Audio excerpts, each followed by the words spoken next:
What's going on, everyone? How you guys doing? Matt Jarbo here, $3 Theater, and oh my, how do they do it?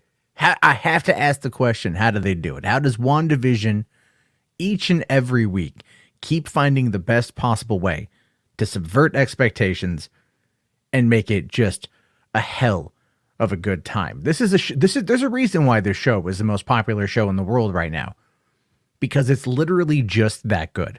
So here are my quick thoughts on it. This, of course, is going to have a lot of spoilers in it. So if you haven't already seen it, go check out Chapter 7, whatever it's titled. We won't know till the morning.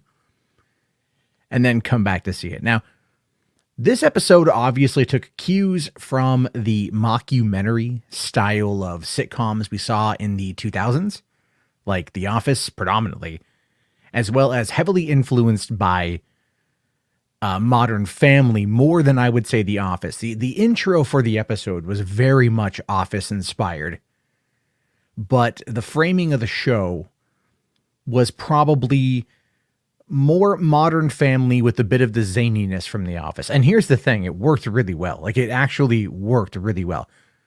Last week's early 2000s Malcolm in the Middle-esque episode worked fantastic. This one also worked as well. Although I would have liked to have spent more time in the last episode, in that world, in that timeline. I just felt it really worked real well. But this time around, Wanda is feeling the ramifications from her actions from the night before. She is feeling out of control. She is feeling lost, and she needs a little bit of me time.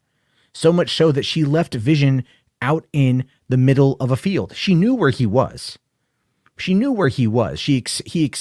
expanded the hex in order to give more space, like a lot of miles, but she left him asleep in a field.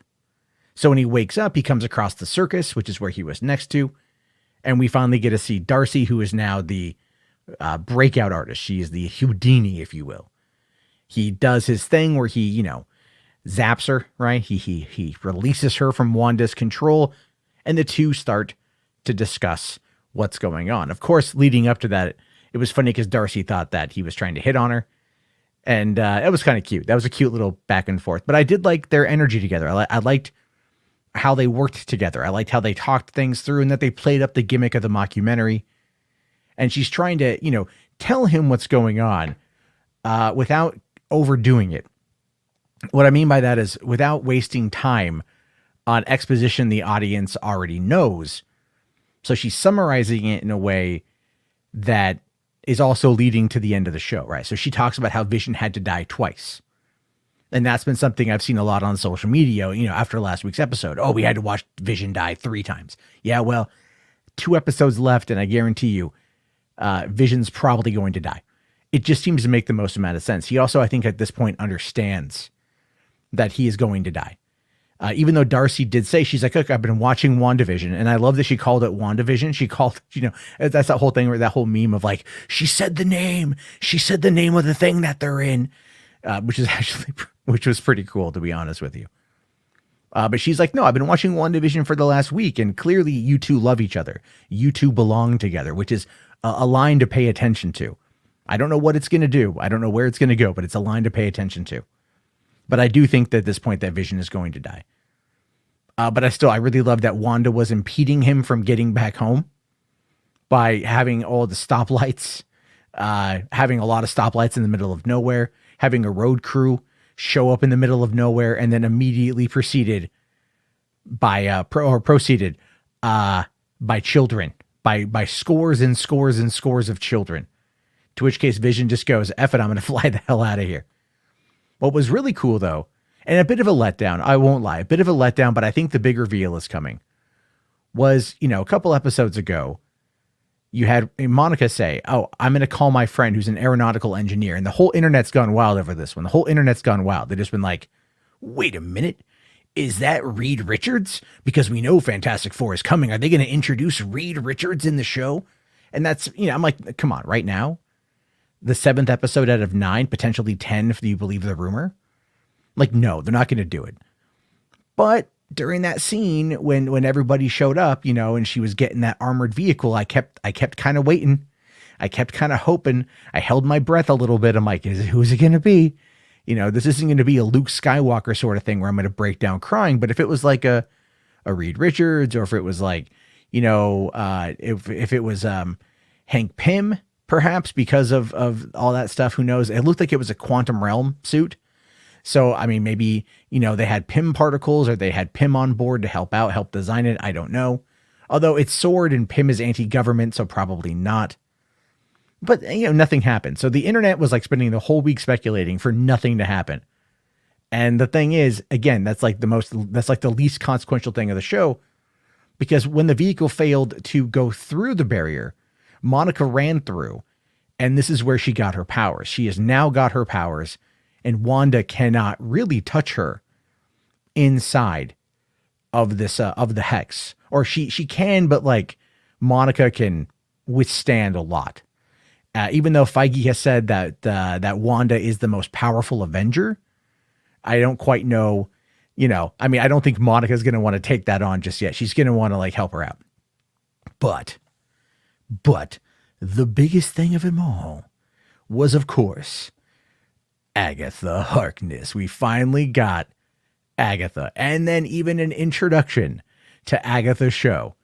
That was great, where it showed that she's behind everything, that she had been messing with Wanda the whole time, that she had been toying with Vision, that she had been impeding all of them at some point, and she even admitted to killing Sparky, which was like the last thing in the show before the end credits. Because I thought that Wanda killed Sparky as a defense mechanism, because in horror movies, the animals and children are always the first to go because they can sense it. And I thought that was something. No, but it was Agatha who killed Sparky, for whatever reason. But then, but now they're talking, and now Wanda is trapped underneath Agatha's house. The boys, the twins, nowhere to be found. Although little Billy is definitely on to Agatha. He made that comment. He's all like, I like your place because it's quiet.